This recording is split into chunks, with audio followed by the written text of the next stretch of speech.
sun and moon from balcony turn their head in disbelief. Precious love would taste the sting, disfigured and disdain.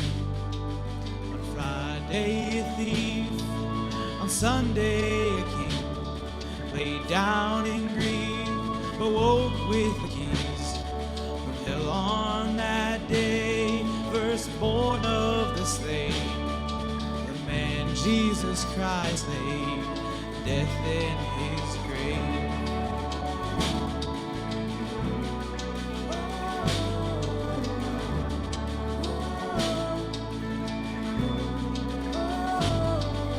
So 3 days in dark sweat, the morning sun of righteousness arose to show him a frozen death and overturn his rule. Now daughters and the sons of men would not pay their dues again. The debt of blood they owed was written the day he rode anew. Friday a thief, on Sunday a king, laid down in grief, but awoke with the keys of hell on that day, firstborn of the slain. The man Jesus Christ laid death in his grave.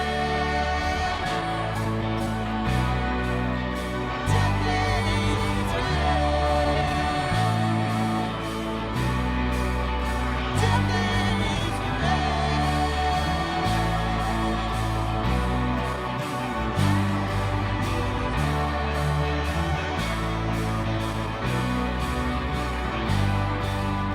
He has cheated hell and seated us above the fall.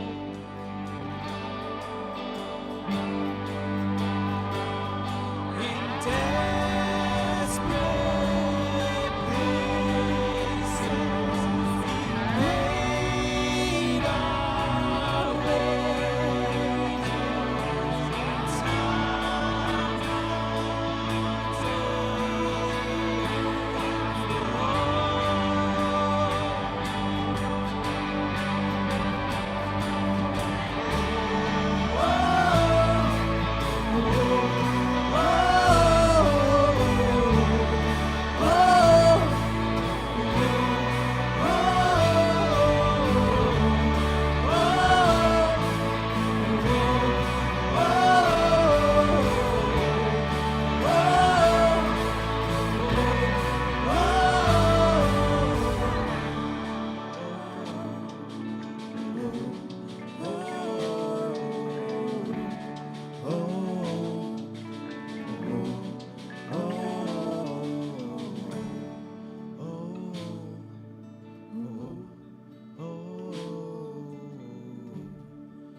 On Friday a thief, on Sunday a king, laid down his grief, but woke with the keys of hell on that day, firstborn of the slain. The man Jesus Christ laid death in his grave.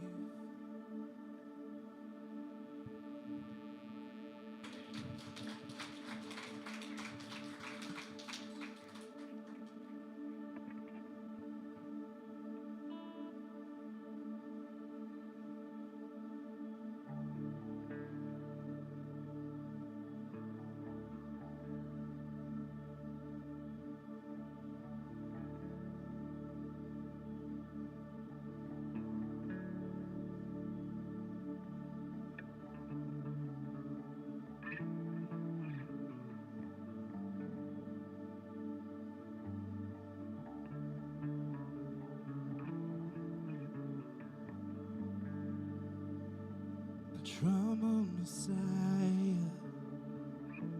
you prayed through the night, unbearable sorrow, the word on your mind. by the kiss of a friend. You were taken by your own free will, rejected and disowned by those you came to heal. Stripped of your clothes, you were mocked, you were beaten, made a king of fools, a crown of sorrow driven deep into your brow. Yeah, you made no sound.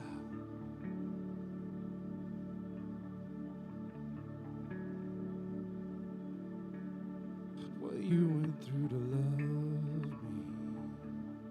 I'll never understand. What blows my mind away is you love me as I am.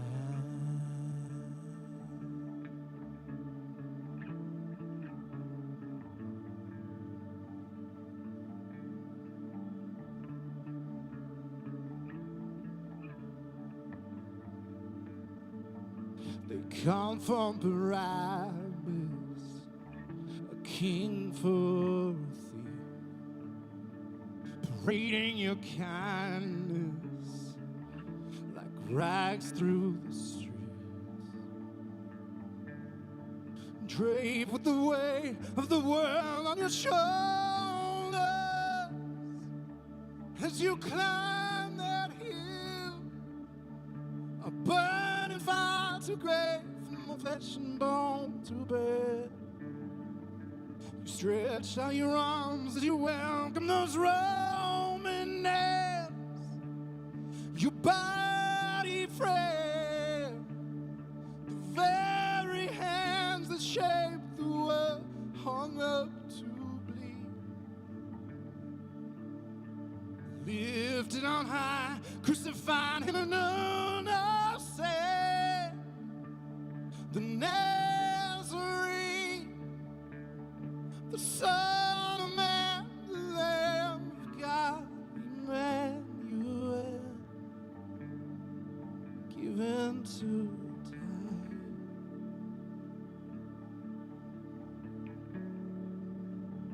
What you went through to love me, I'll never understand. What blows my mind away is you love me as I am.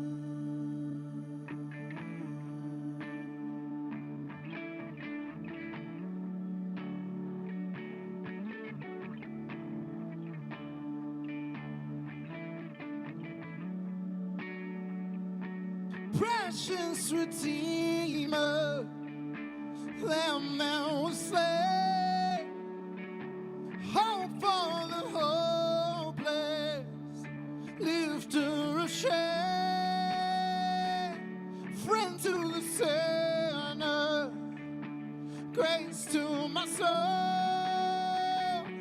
Death is defeated, now my sin is gone. I'm blown away, I'm blown away, crushed by the weight of the world that you came to save. You took my place, your blood is rivers flowing freely to the ground. Yielding your spirit, you led on a holy crown as you gave your love. Holy light of the monster by the night. Oh, my Jesus Christ.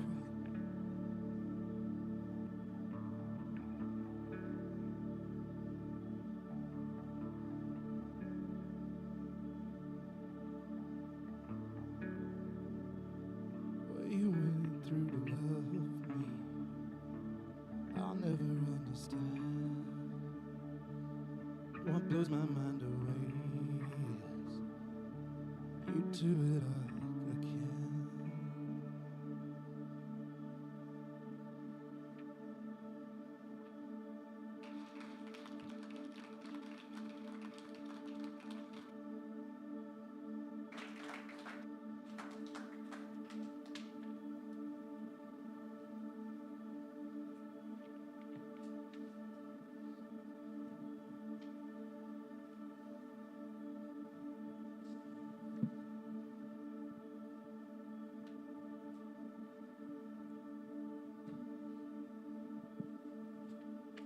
So, after those first two songs, I think we're done. I think that says it all. That was pretty incredible. You can go ahead and be seated. I thought if I would say good evening, that would be my first success of the night, so didn't say good morning. Thank you so much for coming. I love you all so much for coming, even though you knew I was speaking. So I do want to give a special thanks to the sound team and also to the worship team. They always take on extra work. They will do anything. And sometimes they create work, like they will, just for example, this happens, they all will do this. Hey, how about this? Or a couple nights ago, Matt Roebuck, he sends me a message. Hey, I could play the trumpet in that song. And I was like, can you stop being so talented? You're gross. So, that really, all the time. So thank you guys so much. Before we get started, does everyone have communion? And do you have a stone? Okay. If you'll go ahead and just hold on to that stone, just keep it in your hand. Notice it, get familiar with it, the weight of it. Does it have corners? Does it have edges? Is it rough? Is it smooth? Just get familiar with it.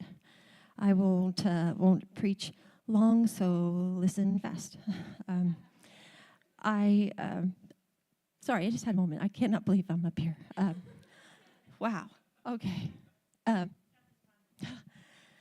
Tonight's message, it started out very differently. I was working on it, and then one morning I woke up with some simple words in my head, and I knew I needed to go a completely different direction. We'll talk about that in just a moment.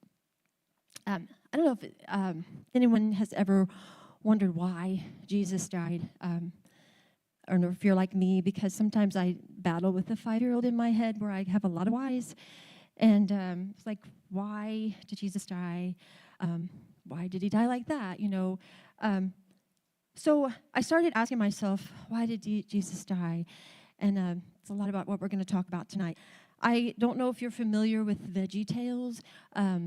I really wish that was the version I was doing. If you don't know VeggieTales, it was just like little cartoons that told Bible stories in a silly but a memorable way.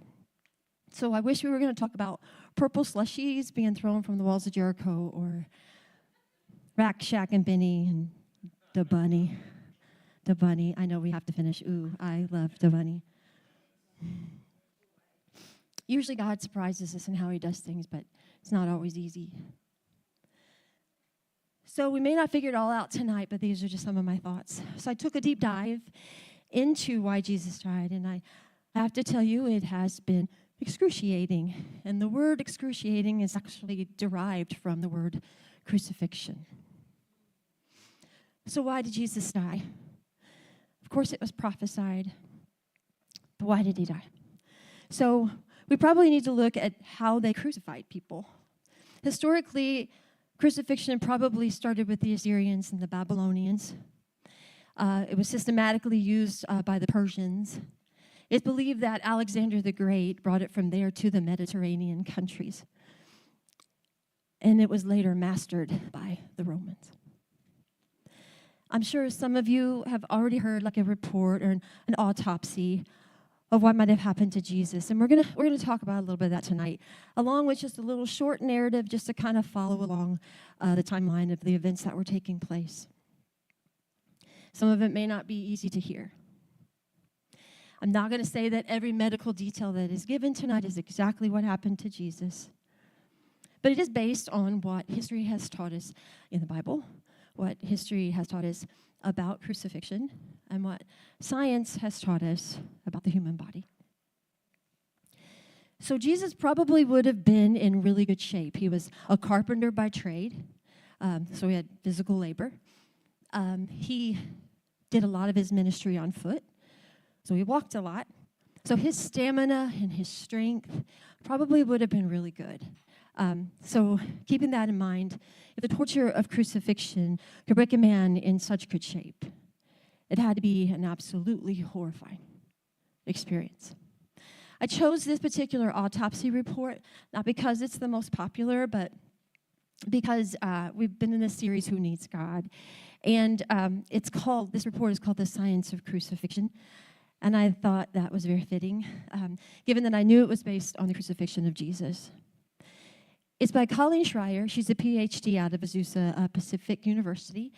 She details the physiological process that a typical crucified victim underwent. She also has a way of just letting you see Christ's death on the cross with new understanding. So let's get started. We're going to be in Matthew 26, Mark 14, Luke 22. We're going to hang out there a lot this evening. We find Jesus and his disciples there in Gethsemane. They've traveled there after the Passover celebration. Jesus goes to the garden to pray, and he sweats drops of blood.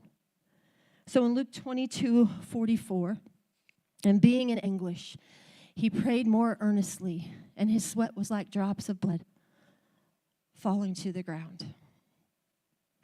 There is a rare condition, and it is called hematohydrosis. And it's where the capillary blood vessels, they start, the ones that feed the sweat glands, they start to break down. So blood released from the vessels, it mixes with the sweat, and the body sweats drops of blood. This is caused by extreme mental anguish or high anxiety. Jesus said in his prayer, Matthew 26:38, "My soul is deeply grieved to the point of death." Hematohydrosis, it makes the skin tender. When I was reading more about it, I've known people who've had a really bad sunburn, and that was the closest thing I could think of is when they can't even stand their clothing on them.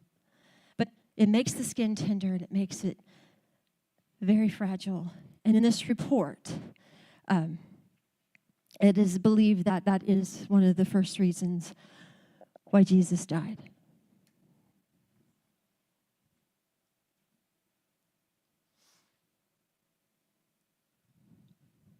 Sorry, I've never been able to get through this practicing without crying. So, specifically in Luke 22 and Mark 14, we can read that Jesus has been betrayed by one of his disciples, Judas. Jesus was arrested as a result of that betrayal because Judas knew where to find Jesus. And where were they? They were still in Gethsemane, the Garden of Gethsemane. So he led a group of men right to them and right to Jesus. And because of that, they seized Jesus. And they turn him over to the chief priest, the officers of the temple guard, and the elders. The chief priests and the elders, they were already looking for a way to get rid of Jesus. So basically, they had already condemned him to death. In Luke 22:63 and 64, the men who were guarding Jesus began mocking and beating him. They blindfolded him and demanded, "Prophesy, who hit you?" There are some that believe that this beating refers back to some verses in the Old Testament that might have been even disfigured. But in the report, it might have been why he died.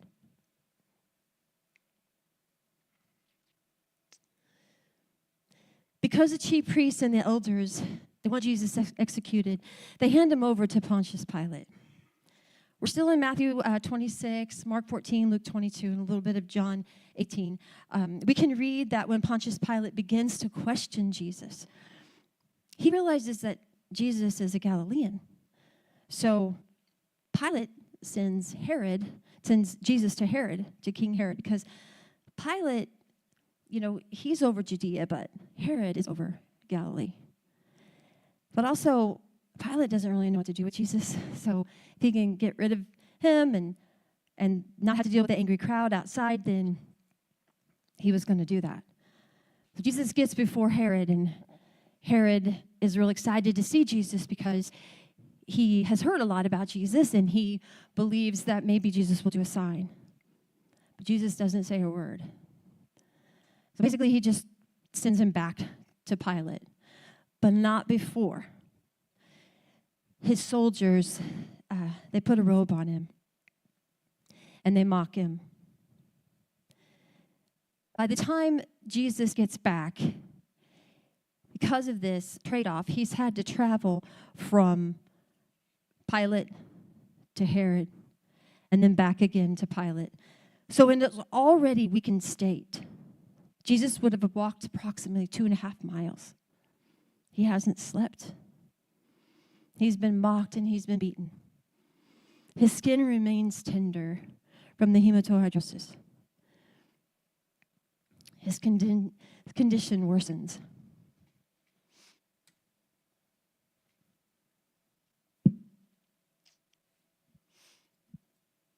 So now Jesus is standing in front of Pilate again.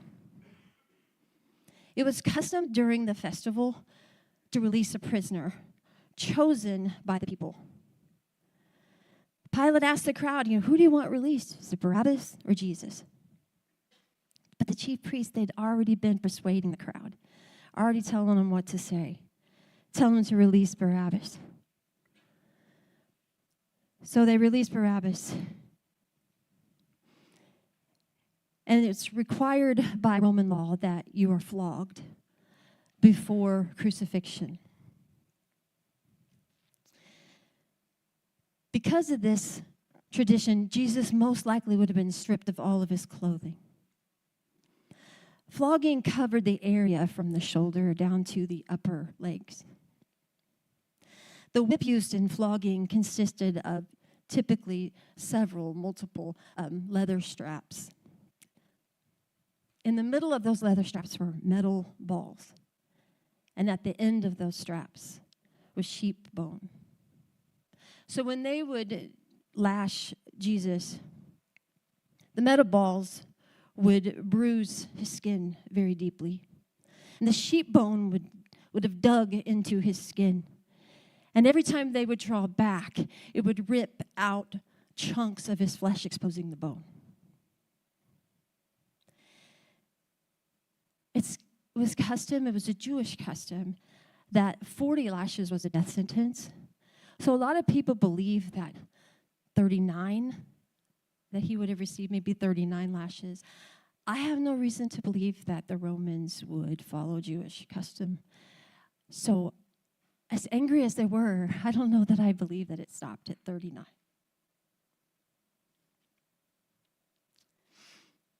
At this point, Jesus would have lost a great amount of blood. His blood pressure would drop, and it would throw him into shock. The Roman soldiers, they spit on Jesus. They placed a crown of thorn on his head. They put a robe on his back. And the robe might have temporarily clotted the bleeding, kind of like when you put a tissue on a cut. The soldiers also give a staff to Jesus because they're mocking him. Then they take the staff and they continue to beat him in the head. But remember, he's wearing a crown of thorns. So the thorns would dig into his skull. At this point, he'd be bleeding profusely. The thorns would dig in. It would also cause damage to the nerve that supply the face and the neck, and that would inflict a great deal of pain. They would then rip the robe off, making the bleeding start afresh. We read in Matthew 27:32 that someone else was forced to carry Jesus' cross, indicating that Jesus was probably physically unable to do so. Jesus' physical condition is critical.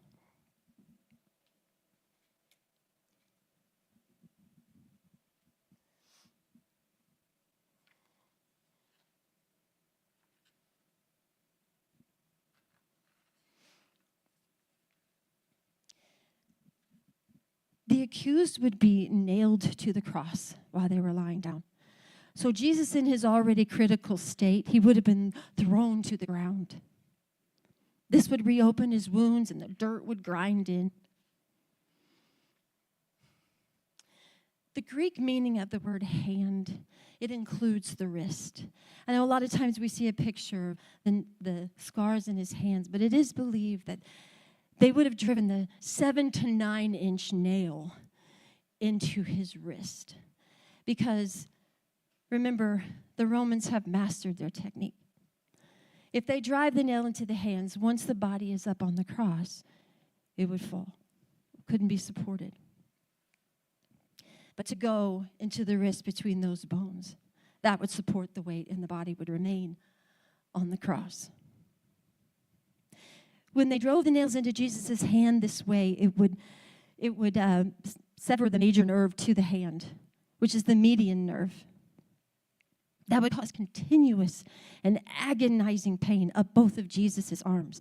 Driving the nails through this way into the wrist keeps the body on the cross.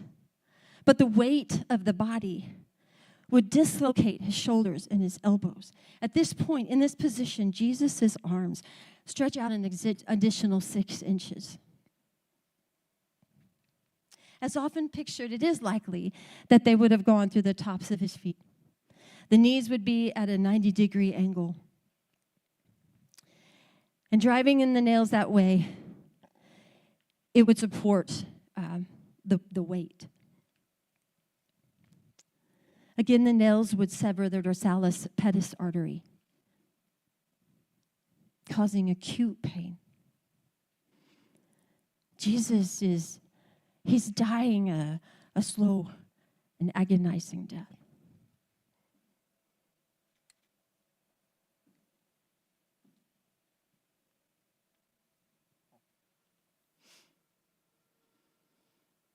When you breathe in, every time you breathe in, the diaphragm, which is the large muscle between the chest and the abdomen, when you breathe in, the diaphragm has to move down. So this enlarges the chest, and it allows the air to move into the lungs. That happens every single time you inhale. And when you exhale, the diaphragm rises back up.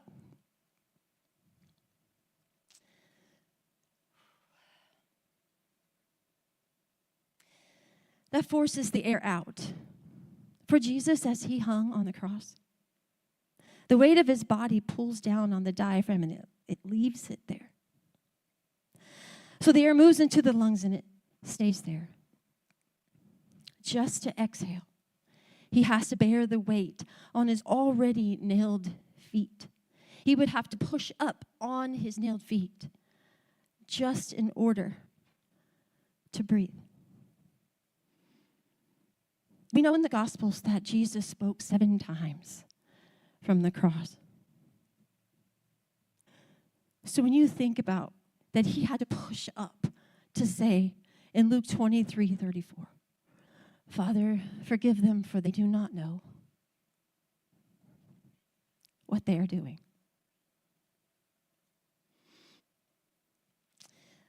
The difficulty in exhaling that we talked about, that would lead to a slow form of suffocation.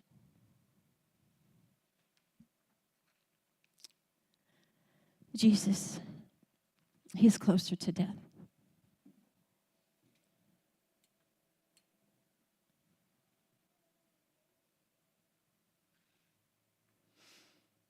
In Dr. Schreier's report, she goes on to say that the carbon dioxide builds up in the blood, that the body instinctively desires to breathe. This causes the heart to beat faster, to circulate any available oxygen, because Jesus can't easily exhale. The decreased oxygen causes damage to his tissues, and the capillaries begin to leak watery fluid from the blood to the tissues. Dr. Schreier believes that this buildup of the fluid around the heart and the lungs, that it causes them to fail. She believes all of this would have caused a cardiac arrest. And this is the reason why she believes that he died.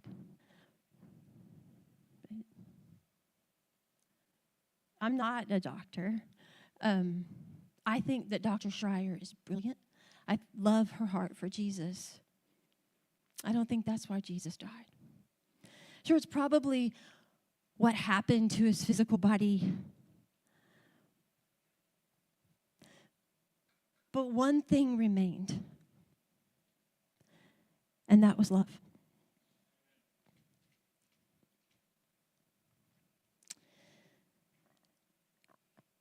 I think that's why Jesus died.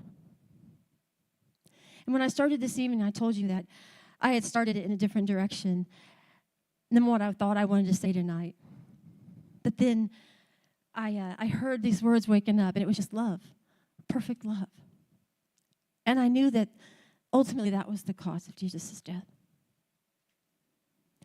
I read once that to love is to risk death, and to refuse death is to deny love. That true love always involves some degree of dying. So if you think about it, when we truly love someone, we die to our own ego, our own desires, our fears. It's the giving of oneself to another. If you're married, you might have surrendered your fears or your own defenses. As parents, there are probably parts of your life that you've given up or you died to. If you've ever reconciled with someone, you've had to die to your own bitterness, your own resentment, the pride of being right, the fear of being hurt again. If you've ever been a caregiver for someone with a physical or a mental illness, then you've died in these ways and probably more. My mom, she lived with Parkinson's for 20 years. In the last 5 years of her life, I was her caregiver. My mom left me when I was a little girl. She came back for a while, only to leave again. And I do not say that to bash my mom, because she had her own story to tell. She had her own battles to overcome. I'm the youngest of four. I felt like I knew her the least. But it kind of fell on me to be her caregiver.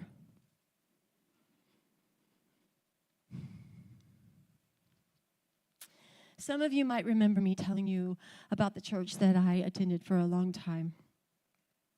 In short, they do believe they're the only ones going to heaven. I shared that when you leave that church, you're shunned, and they give scripture to back it up. Most of them do shun you, but there are some that love to debate, and they love to find you. And sometimes they might call you, and sometimes they might just show up at your door unannounced. While I was grieving my mom, one of them decided it would be a good time to come and talk to me. And normally, I would just let them talk, because I would just hope, oh, please just get it all out. But this time, knowing they knew the same thing I just shared with you about my mom, I asked them, I stopped them and I asked, why do you think I took care of my mom? And they very quickly said, because you had an obligation.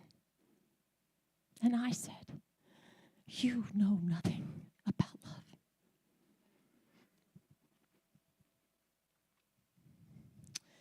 Please do not hear that this evening and feel sorry for me, because I don't.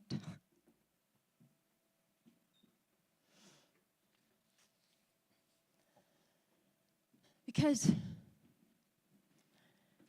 in all of my anguish or abandonment, agony, despair, loneliness, you name it, I never sweat drops of blood. I never had my flesh ripped from my bones. I never hung on a cross to die. But like Jesus did. And he did it willingly. And he'd do it again.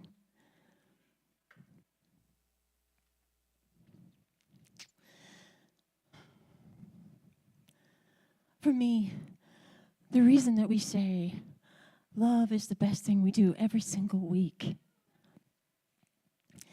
is because love wins. Love conquered death. The greatest of these is love. He loved us first. We talk about saying, but God, it's like you're saying, but love. But love.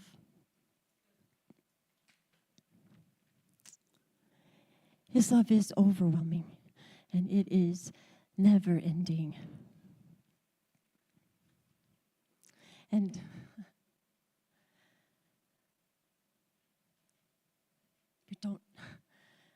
we can't earn it. We don't deserve it. Love hung on a cross for you.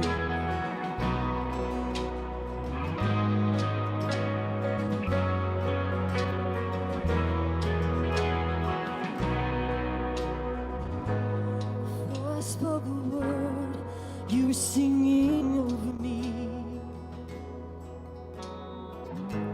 You have been so, so good to me. Before I took a breath, you breathed your life in me. You have been so, so kind to me. Oh, the overwhelming, never-ending, reckless love of God. Oh, it chases me down, fights till I'm found, leaves the 99. I couldn't earn it, I don't deserve it, still you give yourself away. Oh, the overwhelming, never-ending, reckless love of God.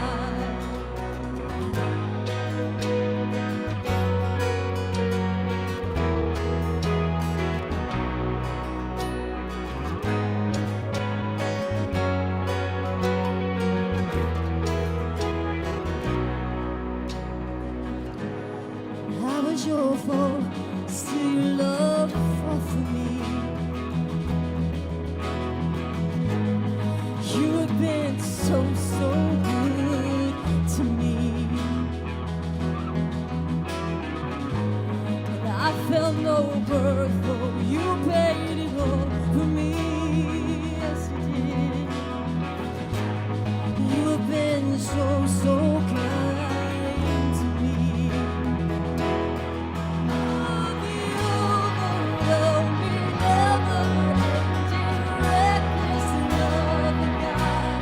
Oh, it chases me down, fights till I'm found, leaves the 99. I couldn't earn it, I don't deserve it, still you give yourself away. Oh, the overwhelming, never-ending, reckless love of God.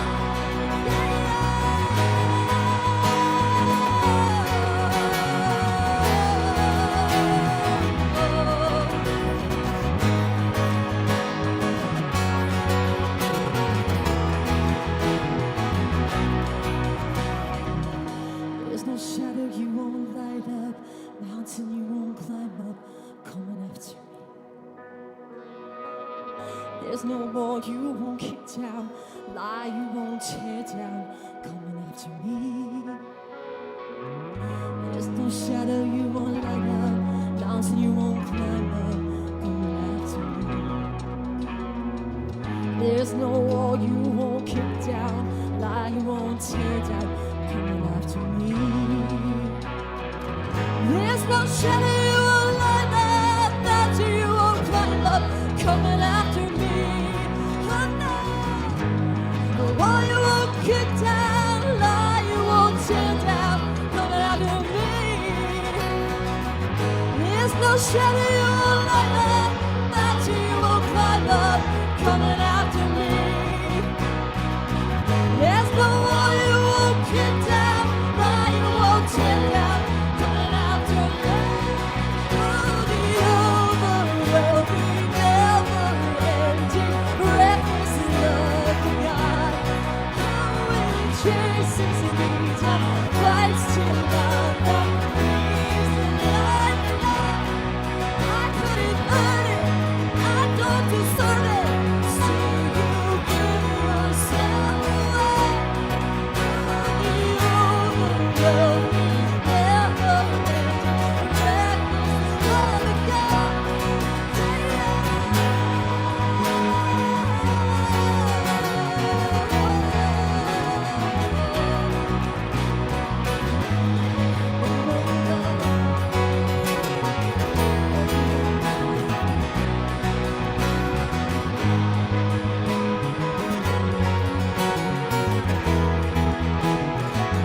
to have communion.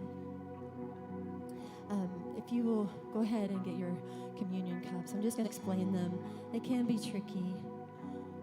You're just going to peel off the clear layer to get to the bread, Christ's body. You'll then remove the foil lid to get to the cup, which is Christ's blood on the cross.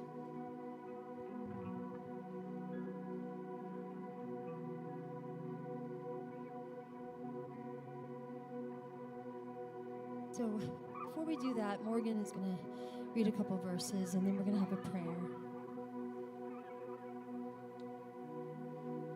This is my body given for you.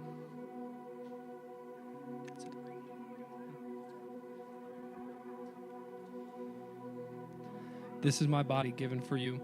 Do this in remembrance of me.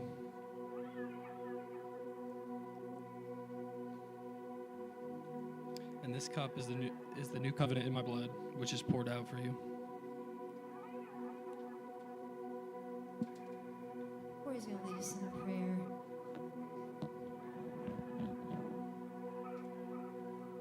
Now we come to commemorate a bittersweet moment that marks what we believe to be the most important act in all of history. One of the strangest historical figures who has ever lived. It demands some sort of reckoning tonight. We declare that we believe that Jesus was the Son of God, that his sacrifice was made to be something to be personally considered. So tonight, we take these sacraments and we make that vow between us and you.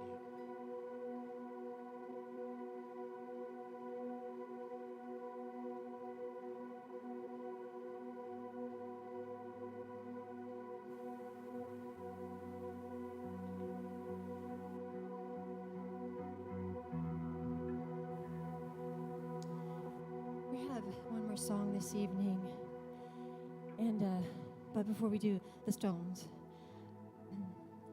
The reason I wanted you to hold on to them, because isn't that exactly what we do with the burden in our life, with the shame, with the sin, anything that's in the way of our relationship with God? We hang on a little too closely. We get a little bit too familiar with it. We just want to invite you tonight. We're going to have Pastor Jeff and Pastor Jason. They're going to be ready to pray with you. If you want to come during this song, if you're not comfortable with that, we'll have some paper and some pen over here. We'd love for you to write down your prayer request. Whatever's going on, it can be anonymously. And if you're trying to say, well, I didn't hang on to mine, I put mine in my pocket, or I put mine on the floor, has anyone ever told you that you like to sweep things under the rug?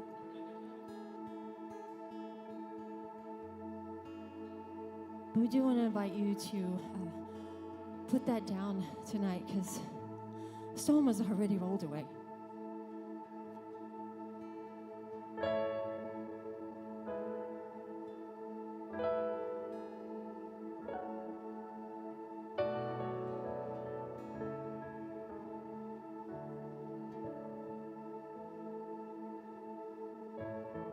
I'm a living proof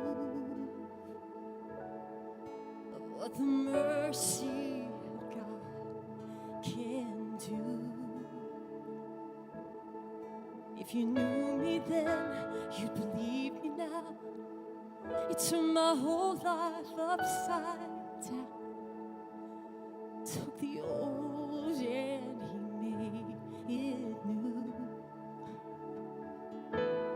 That's what the mercy of God can do. Now I'm alive to tell the story, how I've overcome. It's His goodness and mercy and the power of the blood. And And I'm so glad that my freedom wasn't based on what I've done, but the goodness and mercy and power of the blood. So much power in the blood.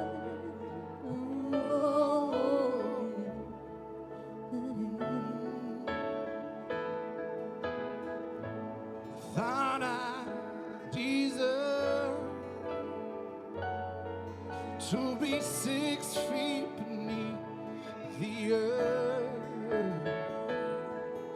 All the things I've done, the things I've said, the choices made that I regret. Why I would still be lost, but for the mercy of God. I'd like to tell the story how I overcome. It's His goodness and mercy, and power of love. I'm so glad that my freedom is based on what I've done. It's His goodness and mercy, the power of love. Power of my Savior's blood was the cross meant for me, that my Savior carried. Now I've been made free by the mercy of God. Was the grave meant for me, where my sin was buried. Now I stand redeemed by the mercy of God. Was the cross meant for me, that my Savior carried. Now I've been made free by the mercy of God. Was the grave meant for me, where my sin lay buried. Now I stand redeemed by the mercy of God. I love to tell the story. It's His goodness and mercy and power of His blood. I'm so glad that my freedom wasn't based on what I've done.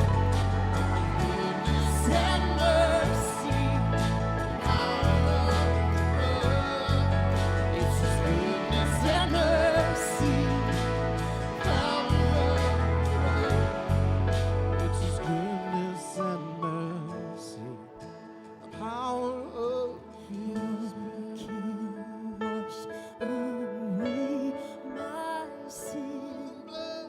Nothing but the blood of Jesus. What can make me whole again? Nothing but the blood of Jesus.